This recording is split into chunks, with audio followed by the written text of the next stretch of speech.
Ok, maintenant on va faire un petit point parce que dans les prochaines vidéos, tu vas souvent m'entendre parler du 3-2-2, des flex ads ou des flex ads 3-2-2. Tout ça, c'est la même chose, ok? Donc le 3-2-2, c'est à mon avis l'outil le plus puissant du testing sur Andromeda.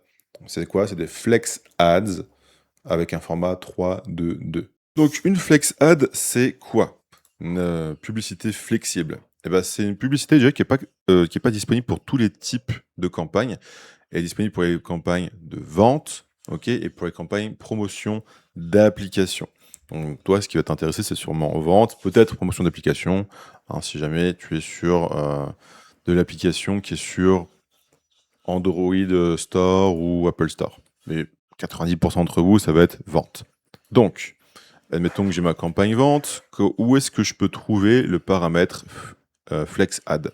Bah, c'est tout simplement ici. Donc ici, on va faire le paramètre de la campagne, le paramètre de l'ensemble publicitaire. Là, je vous montre juste où c'est. Et une fois qu'on est sur la publicité, et ben, ça va être ici dans Format. Tu vois, dans Format, il y a ce petit truc plus d'options. On clique dessus et ici, on a Flexible. Et une fois qu'on a ça, vous pouvez cliquer sur Ajouter du contenu. Tu vois, je peux ajouter jusqu'à 10 contenus, 5 titres principaux. Donc là, j'ai juste à mettre mon titre et ensuite ajouter une option de texte. Et ça va mettre hop, une autre ligne juste en dessous. Donc je peux mettre jusqu'à 10 créatives, 5 titres, 5 textes principaux, pardon, 5 titres et 5 descriptions. Ok. Donc ici, quand on va ajouter du contenu, on sélectionnera nos 3 publicités d'un coup et ça viendra les sélectionner, mettre et uploader les 3 ici dans le contenu. Et pour ceux d'entre vous qui font de la lead gen, alors je vais fermer tout ça. Eh bien, il y a deux options. Alors, attendez, je vais hop, enlever le brouillon. La première, c'est pour avoir quelque chose qui ressemble à de la flex ad. Donc, hop, campagne de prospect.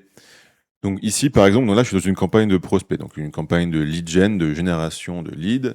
Donc une campagne qui a pour but de capturer les informations personnelles, entre guillemets, hein, donc email, prénom, téléphone, etc. Et ici, donc si je vais dans la publicité, bah, on peut voir qu'il n'y a pas flex ad. Ça n'existe pas pour ce type de campagne.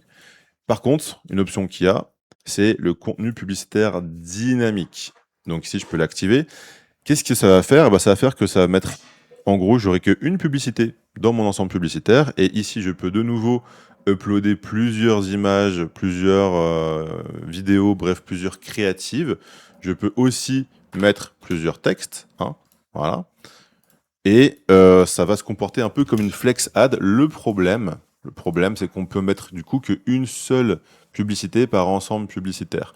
Donc si tu as 3 flex ad, entre guillemets, puisque là, c'est pas vraiment une flex ad, c'est du contenu publicitaire dynamique, ben, il faudra faire 3 ensembles publicitaires qui ont le contenu publicitaire dynamique d'activer, et chaque ensemble aura une seule publicité qui aura plusieurs créatifs, plusieurs textes, etc. Et donc du coup, les 3 ensembles publicitaires, ils apprennent un peu indépendamment les uns des autres. Donc c'est un peu chiant. Ce que je fais souvent pour mes clients et la méthode avec laquelle j'ai des bons résultats, c'est tout simplement, bon, au lieu d'utiliser le contenu publicitaire dynamique, hop, désactive, c'est ici, dans ma campagne et dans mon ensemble publicitaire, de mettre les créatives une par une, comme on le fait traditionnellement. Donc on va pas les tester 3 options de texte ou je sais pas quoi pour chaque créative. On va juste mettre notre créative, un titre, un texte, et on teste la créative en priorité. Et demain, si on veut venir tester le copy, on pourra tester le copy. Mais bon, dans une grande partie des scénarios, hein, le copy est quand même secondaire. Donc voilà, sachez que vous avez ces deux options. Soit par ensemble, soit faire donc des ensembles de publicité avec du contenu publicitaire dynamique. Ça, je vous le conseille. C'est bien si vous avez du budget pour pouvoir sortir 3 ensembles de publicité de la phase d'apprentissage. Donc ça, oui. Sachant qu'en lead gen, le budget est moins important pour pouvoir... Enfin, encore une fois, ça dépend du nombre d'éléments que vous allez demander à votre prospect. Si vous demandez, si vous êtes dans l'immobilier et que vous demandez 15 informations pour qualifier le prospect avant d'enregistrer le lead, évidemment, hein, que le coût du lead sera plus cher que quelqu'un qui demande juste prénom et mail, hein, ou juste mail sans le prénom. Donc, encore une fois, ça va dépendre de votre coût par lead moyen. Mais si vous avez un coût par lead moyen, je veux dire n'importe quoi, de 1 euro et que vous mettez un budget de 50 euros par jour sur la campagne, a priori, vous avez de quoi sortir tous les ensembles publicitaires de la phase d'apprentissage, et ça peut être intéressant de tester du contenu publicitaire dynamique à ce moment-là. Ok. Si vous avez un petit budget, pareil, on va mettre tout dans un seul ensemble publicitaire et on oublie le contenu publicitaire dynamique. Donc pourquoi est-ce que on va regarder de près ce qui est l'outil le plus important du testing sur Andromeda, à savoir les Flex Ads 322? C'est pas parce que les gens savent pas qu'il existe, mais c'est parce qu'ils comprennent pas quel rôle c'est censé jouer. Donc ici, on va rendre ce rôle très clair. Le 322, le Flex Ads 322, c'est pas une astuce, c'est pas hack, ok, c'est une vraie infrastructure qui supporte tout le reste. Donc une Flex Ads 322, c'est quoi? C'est une méthode de testing qui utilise le paramètre qu'on vient de voir ensemble. Et ce paramètre, il te permet de faire des publicités en mettant plusieurs créatifs, donc plusieurs médias, que ce soit des vidéos, des images, etc., et plusieurs titres et plusieurs textes pour voir lesquels performent mieux pour une publicité donnée. Et ici, on dit 3-2-2 parce qu'on va mettre 3 créatifs, donc 3 médias, 2 titres et 2 descriptions, tout simplement. Du coup, avant de te montrer comment construire une Flex Ads 322, je veux que tu comprennes pourquoi ça existe. Parce que si tu comprends le problème qui résout, tu comprends la solution. Donc voilà ce qui se passe quand tu lances une publicité, les publicités une par une de façon classique. Donc variante 1, variante 2, variante 3. Chaque pub va apprendre toute seule dans son coin en isolation. Donc chaque pub a ses propres données, son propre apprentissage interne, son propre historique interne. Il n'y a pas d'intelligence, il n'y a pas de data qui est partagée entre elles. Donc quand tu lances plusieurs pubs, tu en as une qui peut exploser au début, l'autre qui va stagner, une troisième qui a l'air bien pendant quelques temps, puis une autre lui vole du budget. Tu lances une nouvelle pub et puis soudain les anciennes ont l'air pires. Bref, c'est juste très instable. Et tu dois continuer à lancer de plus en plus de pubs, encore et encore, et aucun de cet apprentissage ne se cumule, ça ne s'additionne pas. Quand Meta déplace le budget, il doit bien le prendre quelque part. Et la plupart du temps, ce quelque part, c'est des pubs qui marchaient déjà.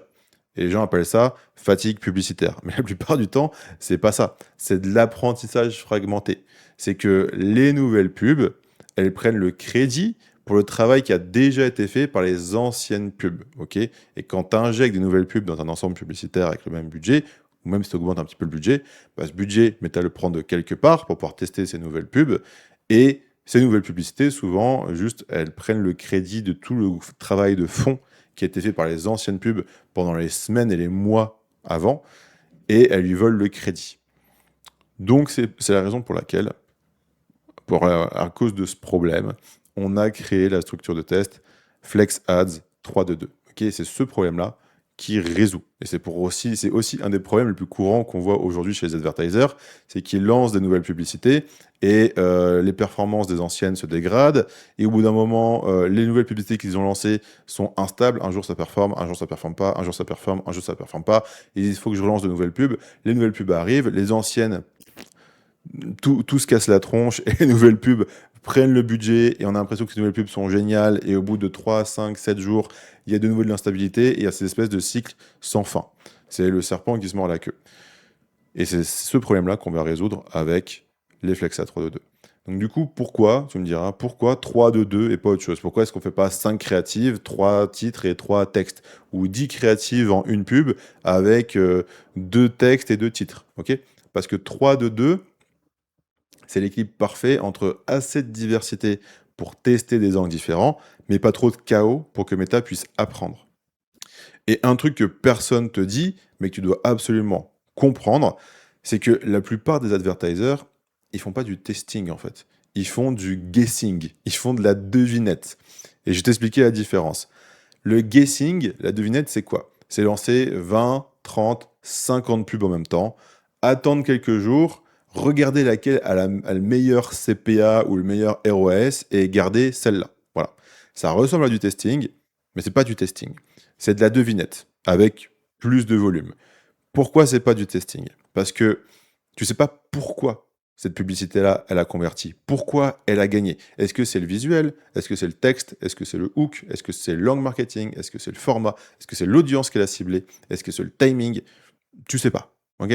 Est-ce que c'est le niveau de conscience à laquelle elle t'a distribué? Est-ce que c'est l'étape du tunnel à laquelle elle t'a distribué qui fait que ça a fonctionné? T'en sais rien. Et comme t'en sais rien, tu peux pas deviner, tu peux pas t'améliorer et tu peux pas construire sur ce succès. Tu as eu de la chance, une fois, et la prochaine fois, tu recommences à deviner avec plus de volume. Le vrai testing, c'est quoi? C'est changer une variable, garder tout le reste constant et mesurer l'impact, comme un scientifique dans son laboratoire. Donc, pour te donner une image, pour que tu comprennes mieux, c'est la plupart des advertisers, ils pensent qu'ils font du testing scientifique, mais en fait, ils font de la cuisine d'essai de ménagère, quoi. C'est-à-dire qu'ils mélangent 15 ingrédients en même temps, je sais pas, ils font des pâtes, ils ouvrent leur placard, ils voient qu'ils ont du curcuma, du paprika, du beurre, du je sais pas quoi, de l'huile d'olive, du sel, du poivre, de la coriandre, du piment d'Espelette, du je sais pas quoi, je sais pas quoi. Ils prennent 5-10 ingrédients comme ça qui leur paraissent sympathiques, ils mettent tout dans la poêle, ils mélangent, ils rajoutent un cube bord de la crème fraîche, du machin, du truc, ils goûtent et ils disent c'est pas mal ou bof, c'est pas ouf. Mais ils savent pas exactement à cause de quel ingrédient, est-ce que c'est pas ouf, est-ce que c'est bon, c'est quoi le truc qui a fait 80% du taf et qui fait que ça fait une différence. Est-ce que c'est le sel, est-ce que c'est le poivre, est-ce que c'est l'huile d'olive, est-ce que c'est le temps de cuisson, est-ce que c'est la température? Ils en savent rien. Un vrai scientifique, dans un laboratoire, il change une variable à la fois. Il garde tout le reste constant, il mesure l'impact, il documente et il répète, il itère. Et donc du coup, il construit une vraie connaissance cumulative. Et c'est exactement ce qu'on fait avec les Flex Ads 3-2-2. Et comment est-ce qu'on fait ça? Comment est-ce qu'on résout ce problème, hein? Et ben, c'est parce que au lieu d'avoir des publicités séparées qui apprennent chacune dans leur coin, tout l'apprentissage coule dans un seul endroit. C'est-à-dire qu'on a une publicité avec 3 visuels, 2 textes, 2 titres, et tous apprennent en symbiose, ok, en synergie. Les visuels, ils apprennent pas seuls, les textes, ils apprennent pas seuls, les titres n'apprennent pas seuls, ils apprennent ensemble. Donc, quand quelque chose marche, cette information, elle se cumule, elle s'additionne. Et quand quelque chose échoue, bah, la machine peut appliquer cet apprentissage à toutes les autres variations au lieu de devoir tout recommencer à zéro. C'est pour ça que les flex ads, eh ben, elles sont en général plus stables et elles ont des résultats qu'elles peuvent tenir beaucoup plus longtemps. Et c'est pour ça qu'elles s'intègrent si bien à la structure qu'on a construite pour Andromeda. Donc concrètement, une Flex Ads 322, on a vu comment est-ce qu'on la créait, hein, concrètement. Et comment ça fonctionne? Bah, tu donnes à Meta plusieurs éléments, les médias, les visuels, les textes principaux, les titres, et ensuite le système décide de comment les assembler et comment les montrer pour chaque personne. Donc pour un 3-2-2, les éléments sont limités à 3 visuels, 2 textes principaux, 2 titres et rien de plus. Cette contrainte, elle n'est pas donnée au hasard, hein, elle est pensée. Donc pourquoi exactement est-ce qu'on donne cette structure de 3 visuels, 2 titres principaux et 2 textes? Et bah, parce que cette structure, elle va donner à Meta 12 combinaisons possibles à tester. 3 visuels fois 2 textes fois 2 titres égale 12 combinaisons. Et c'est important de comprendre comment Meta va utiliser ces 12 combinaisons. Parce qu'on n'essaye pas d'être juste avec chacun de ces éléments. Ok, on ne veut pas que tout ait sa chance de façon égale. Ok, parce que le budget sur Meta, c'est une méritocratie. Ça veut dire quoi? Ça veut dire que le système va concentrer le budget sur les combinaisons qui créent la meilleure expérience et le meilleur résultat. Les combinaisons qui marchent vont avoir plus de budget, les combinaisons qui ne marchent pas vont en avoir moins. Et c'est exactement ce qu'on veut. Donc on ne veut pas chercher de l'égalitarisme. Non, non, non, c'est de la méritocratie. Donc pourquoi est-ce qu'on ne met pas plus de 3 visuels, de titres ou de 2 textes? Et bah, tout simplement, pourquoi est-ce qu'on ne met pas 5 visuels, 10 titres, etc. Parce que le problème, c'est que si tu charges 10 ou 5 ou 15 visuels dans une seule pub, bah, l'apprentissage va ralentir. Les décisions deviennent floues. Le signal s'affaiblit.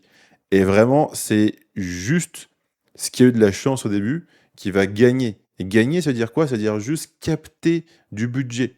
Donc, c'est-à-dire, vu qu'on a plein de combinaisons différentes, l'algorithme, dès qu'il va avoir une combinaison qui commence à avoir un tout petit peu de chance au début, il va miser à fond le budget là-dedans. Et il peut miser à fond le budget là-dedans pendant une longue période. Ok? Donc ça t'aide pas à décider si les autres éléments de la pub sont bons, parce qu'ils vont peut-être pas avoir de semaine. Donc par exemple, si tu fais 5 visuels, pardon, 3 titres et 3 textes, ça fait 45 combinaisons possibles. 45 combinaisons, c'est trop, c'est du chaos. Et imagine que tu as 3 flex ads comme ça te fait quasiment 150 combinaisons possibles. Pour un budget de 50, 100 euros par jour, c'est pas possible d'apprendre, si tu veux. Meta ne peut pas apprendre efficacement avec autant de variations. Et ça, c'est le problème numéro un que je vois chez les gens. Ils veulent tester trop de choses en même temps. C'est Alex, j'ai 5 lead magnets que je veux tester. Chacun a 2 landing pages. Et puis, j'ai une version pour l'avatar 1 et une version pour l'avatar B. Et j'ai pensé à 5 publicités en vidéo qui ont chacun 10 variations de hook. Mec, un lead magnet, un funnel, un avatar, 3 publicités en flex ads, c'est déjà beaucoup pour un budget de 100 balles par jour. Ok? On se calme. On teste.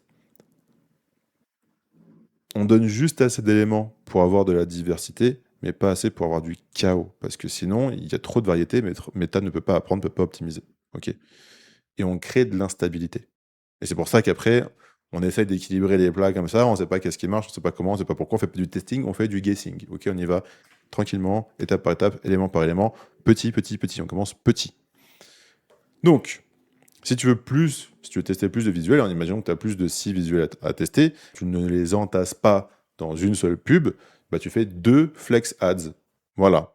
Et là, tu as ton A/B test complet. Imaginons que tu as 6 publicités, bah tu fais 2 flex ads, 3, 2, 2, donc 3 pubs, 3 pubs, 3 visuels, 3 visuels, tout simplement. Et tu as créé 2 environnements d'apprentissage propres avec 2 chances pour le concept de marché sans ajouter de chaos. Et c'est comme ça que tu augmentes les opportunités sans augmenter le bruit. Ok? Donc, point important. Règle d'or pour un 3-2-2.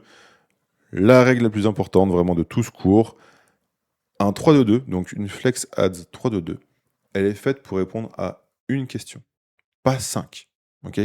Pas tout ce qu'on a le temps de créer, je vais le mettre dans une 3-2-2 et on voit ce qui se passe. Non, non, on répond à une question précise. Parce que la plupart des gens, ils n'ont pas de mauvais résultats parce que le format ne marche pas.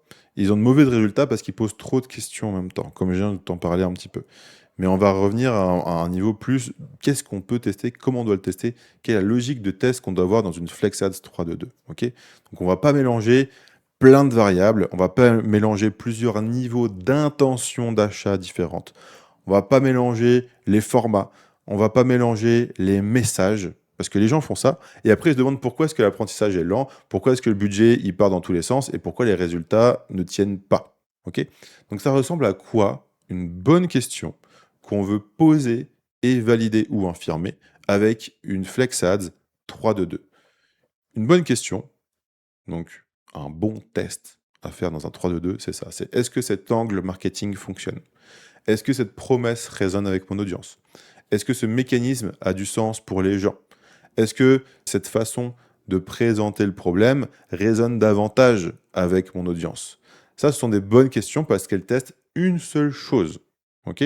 Et à quoi ça ressemble une mauvaise question? À quoi ça ressemble de mauvais tests à faire dans une 3-2-2? Ça va être, est-ce que les vidéos marchent mieux que les images? Est-ce que le contenu éducatif vend mieux que du contenu de vente directe? Est-ce que ce créateur du GC marche mieux que cette offre-là?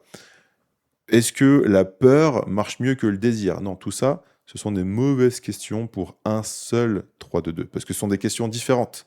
Et les questions différentes demandent des 3-2-2 différents. Tu ne peux pas répondre à tout ça dans une seule pub. C'est-à-dire que quand on fait une FlexAds 3-2-2, bah, ça va être le même angle marketing. Si c'est l'angle de la peur, les 3 publicités dans la FlexAds, ce sont 3 publicités qui utilisent l'angle de la peur. Il n'y en a pas une, c'est le désir, il n'y en a pas une, c'est la peur, il n'y en a pas une, c'est je sais pas quoi. Ok?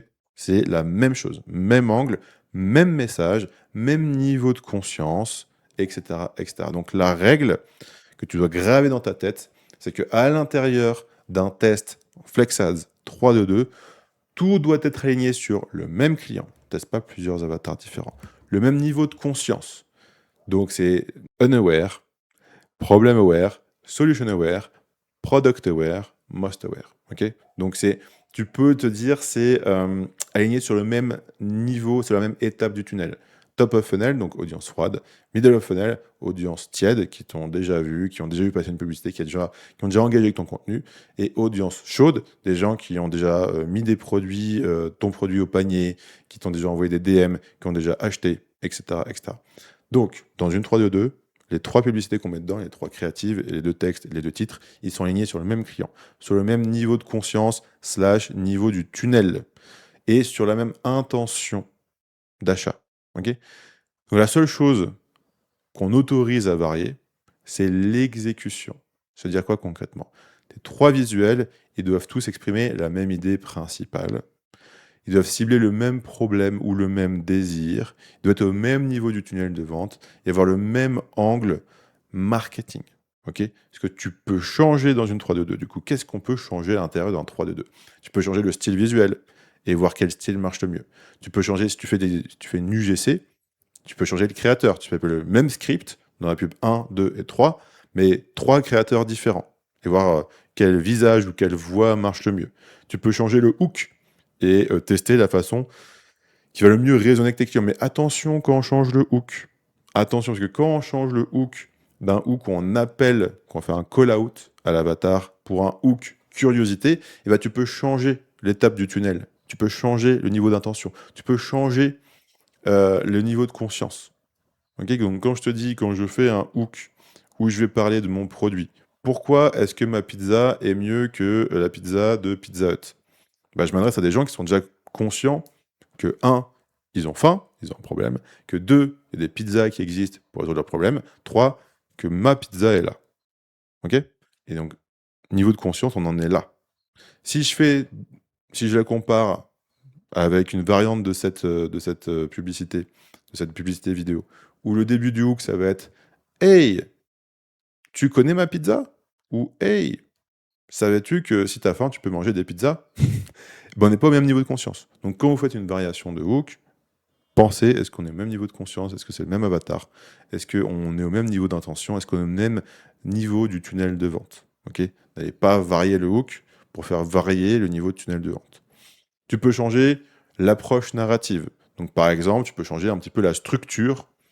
Donc si tu une publicité vidéo, hein, bah, tu peux avoir 3 façons de structurer le narratif différemment. Donc si tu commences par le problème, ensuite la solution, ensuite des preuves, ensuite un call to action, etc., bah, peut-être que tu peux commencer sur la version numéro 2.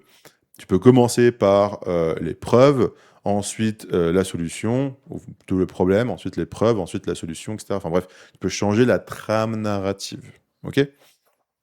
Pour tester quelle façon de raconter l'histoire marche le mieux. Tu peux changer le concept créatif, du moment que le concept créatif s'insère dans le même niveau de conscience. Ok. Donc, par exemple, un concept créatif qui est typiquement, enfin, niveau de conscience, niveau du tunnel. Donc, typiquement, un concept créatif qui performe bien pour tout ce qui est bottom of funnel, donc audience chaude, niveau de conscience un des plus avancés, ça va être la fameuse image avec le produit principal et des bénéfices. Ça, c'est un concept créatif pour les audiences chaudes. Tu vas pas me le mélanger avec un concept créatif comme le Perfect 90 qui est fait pour les audiences froides. Ok, en plus, il y en a un, c'est une image, il y en a une, c'est une vidéo. Hein, mais en dehors de ça. Ok. Tu vas pas me le mélanger avec du nous versus eux, qui est fait plutôt pour les middle of funnel. Ok. Donc tu vas mélanger tout le temps avec un concept créatif qui est du même niveau du tunnel que l'autre. Ok, donc tu peux tester les concepts créatifs différents dedans, du moment qu'ils sont du même niveau de conscience, du même niveau du tunnel. Ok. Tout ça, c'est de l'exécution, c'est autorisé de tester, c'est fait pour ça. Maintenant, qu'est-ce que tu ne peux pas tester dans un 3-2-2, hein, qu'est-ce qui peut jamais changer? La promesse. Tu ne mélanges pas une pub qui dit perte de poids avec une pub qui dit plus d'énergie. Ok, c'est deux promesses différentes. Le niveau de conscience. Tu ne mélanges pas une pub qui est faite pour des gens qui ne connaissent pas leurs problèmes avec une pub pour des gens qui te connaissent toi et qui sont déjà prêts à acheter. Et tu ne changes pas le job de la pub. Donc tu ne mélanges pas une publicité qui éduque avec une publicité qui vend. Ok. Donc je vais te donner un exemple pour que tu comprennes bien. Un exemple de plus. Imagine que tu mets 3 visuels dans ta Flex Ads 3-2-2. Le premier, il essaye d'éduquer les gens sur un problème. Le deuxième, il essaye de les convaincre d'acheter maintenant. Et le troisième, tu es sur un concept où tu divertis un petit peu en essayant d'éduquer. bah, tu as cassé le test. Pourquoi? Parce que celui qui va divertir va probablement gagner le budget, parce que ça va plaire à plus de monde, parce que les gens veulent voir, va avoir plus d'engagement. Facebook va se dire, les gens, ils aiment bien ça, donc je vais lui donner plus de budget, parce que c'est ce que les gens euh, aiment, ça va être plus facile de consommer cette pub-là. Mais Meta, il ne saura pas pourquoi optimiser. Donc l'apprentissage va se fragmenter, et donc du coup, tu n'auras aucune conclusion valable. C'est comme si tu mélangeais une vidéo et une image dans le même 3-2-2. La vidéo va probablement gagner plus de budget, mais tu n'auras pas appris si ton angle fonctionne. Tu auras juste appris que la vidéo attire plus attention que l'image, et c'est pas la question. Ok? Au niveau du copy, donc tout ce qui est texte, les titres et les descriptions, c'est pareil. Tes deux titres doivent être deux façons différentes de formuler la même valeur. Ok, c'est pas un titre sur les fonctionnalités et un titre sur l'émotion et un titre sur l'urgence. Non, non, ça c'est trois concepts différents, pas deux versions du même concept. Donc on veut que tes textes principaux attaquent le même problème pour la même personne, pour le même niveau de conscience. Ok? Et une de mes façons préférées pour faire ça, c'est faire par exemple une version courte et une version vraiment longue. Et elles peuvent avoir des accroches différentes, des histoires différentes, des formulations différentes. Tu peux mettre un lien dans l'une et pas dans l'autre, mais le fond doit être aligné. S'il y a un texte qui explique pourquoi ça marche, et que l'autre dit achète maintenant avant qu'il soit trop tard, bah tu as mélangé les intentions. Et mélanger les intentions, ça tue le signal et ça tue ton test. Maintenant, je vais te donner une astuce un peu avancée. Tu peux faire deux flex ads en 3-2-2 avec des visuels différents mais le même texte. Ça veut dire que tu as 2 fois 3 créatives dans deux publicités, hein, mais tu mets le même texte dans la flex ads 1, donc pour les trois premières publicités, et tu mets le même texte, même copie, donc titre et texte, pour la flex ads 2. Pourquoi c'est puissant? Si tu utilises le même texte dans deux flex ads différentes et que dans une pub, le texte 1 gagne et que dans l'autre pub, le texte 2 gagne, et bah, c'est un vrai signal que le texte n'est pas vraiment la raison du succès de ta pub et que ce sont vraiment juste les visuels qui font la différence. Mais si le même texte gagne dans les deux publicités, bah là, on a un vrai gagnant. Tu sais que ce texte fonctionne, peu importe les visuels. Et c'est comme ça que tu isoles les variables comme un vrai scientifique. Donc voilà les 5 façons les plus courantes de saboter ton 3-2-2, donc évite-les comme la peste s'il te plaît. Première erreur, mélanger les formats, mettre des vidéos et des images dans la même flex ads, ne fais jamais ça. Deuxième erreur, mélanger les étapes du tunnel. Donc du contenu fait pour une audience froide et du contenu fait pour une audience tiède et du contenu fait pour une audience chaude. Ne fais jamais ça. Troisième erreur, mélanger les promesses, je dirais. Donc c'est différentes offres, différentes promesses, différents jobs. Ne fais jamais ça. Ok? Quatrième erreur, surcharger les options. Donc mettre 5 visuels au lieu de 3, 10 titres au lieu de 2, 6 textes au lieu de 2. Pareil, fais pas ça. Tiens-toi au 3, 2, 2, pas plus. Et cinquième et dernière erreur, c'est optimiser trop tôt. Donc c'est couper des trucs avant que le budget ait eu le temps de se concentrer. Et on va voir comment, pourquoi, on va voir comment analyser, etc., etc., un tout petit peu plus tard dans ce programme. Donc toutes ces erreurs, elles créent le même résultat, c'est un apprentissage plus lent, du signal plus faible, moins de confiance dans tes décisions et plus d'instabilité à long terme. Donc fais pas ça. Maintenant, je veux que tu comprennes un truc important. Si tu fais ces erreurs et que tes résultats sont mauvais, c'est pas le format qui est cassé. Ce sont tes entrées qui sont mauvaises. Le 3-2-2, ça fonctionne, mais seulement si tu respectes les règles. Et je veux vraiment enfoncer ce point. C'est que la contrainte du test 3-2-2, c'est pas une limitation, hein. La contrainte est une fonctionnalité. Ok? C'est pas un bug, c'est une fonctionnalité. Un 3-2-2 marche parce que il ne pose qu'une seule question claire et il donne au système juste assez d'espace pour y répondre. C'est exactement la même chose qu'avec un peu le paradoxe du choix. Ok, donc c'est un truc qui a été étudié, hein, c'est un peu tout le fondement psychologique sur lequel se basent les boutiques e-commerce en monoproduit, c'est que plus on a de choix, donc c'est des gens qui ont fait ça, une étude avec la confiture si je me souviens bien. Ils ont fait un test entre quand ils proposaient, je crois que c'était 4 ou 5 confitures dans une boutique, et quand ils en proposaient 36. Et ben quand ils proposaient que 4 je sais plus si c'était 3 ou 5, bon bref. Quand ils proposaient un nombre plus faible d'options, ils avaient plus de ventes.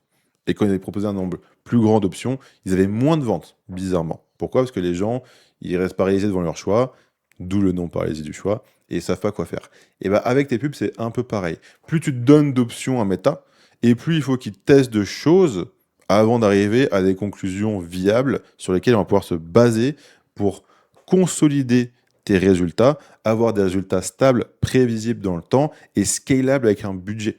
Ok? Donc, plus on réduit les options, plus on tente de répondre à un seul truc précis pour avoir un signal clair, et plus on a de la stabilité, plus on construit une base solide pour pouvoir chercher des résultats durables, répétables et prévisibles demain. Donc si tu respectes bien les contraintes qu'on vient de voir ensemble ici, l'apprentissage va s'accélérer, le signal va se renforcer, les choix vont devenir plus simples et tes résultats vont mieux tenir dans le temps. Si tu ne respectes pas les contraintes qu'on vient de voir, tu vas créer du chaos et le chaos ne t'apprend rien. Ok? Donc petit récapitulatif, avant de passer à la construction, on rappelle la structure, c'est 3 visuels, même format, 3 vidéos ou 3 images, jamais mélangées. 2 textes principaux, avec 2 variations différentes du même message, 2 titres qui est 2 façons de formuler la même valeur. Ok? Au total, ça fait 12 combinaisons que Meta teste automatiquement. Ce qui doit être aligné dans ton test, c'est le même client cible, le même niveau de conscience, la même intention, le même job demandé à la pub, et on dit niveau de conscience, mais c'est même étape du tunnel. Ce qui peut varier, le style du visuel, le créateur CNUGC, le hook, la façon de raconter l'histoire, bref, la structure, et le concept créatif, si et seulement si le concept créatif que tu vas split tester, ce sont des concepts créatifs qui s'intègrent toutes, qui sont toutes pensées et créées pour le même niveau du tunnel. Audience froide, audience tiède, audience chaude, tofu, mofu, bofu. Ok. Et ce qu'il faut jamais faire, c'est mélanger vidéo et image, mélanger des niveaux du tunnel différents, donc une vidéo éducative, une vidéo de vente directe, mélanger des offres ou des promesses différentes, mélanger des angles marketing différents, mettre plus d'options que 3 de 2 et couper avant que le budget se concentre. On va y revenir tout à l'heure. Le principe à retenir, c'est que une flex ads 3 de 2 répond à une question et une question seulement. La contrainte, c'est la fonctionnalité. Le budget, c'est une méritocratie. Ok, c'est normal s'il y en a qui n'ont pas de spend. Et l'apprentissage partagé bat l'apprentissage fragmenté.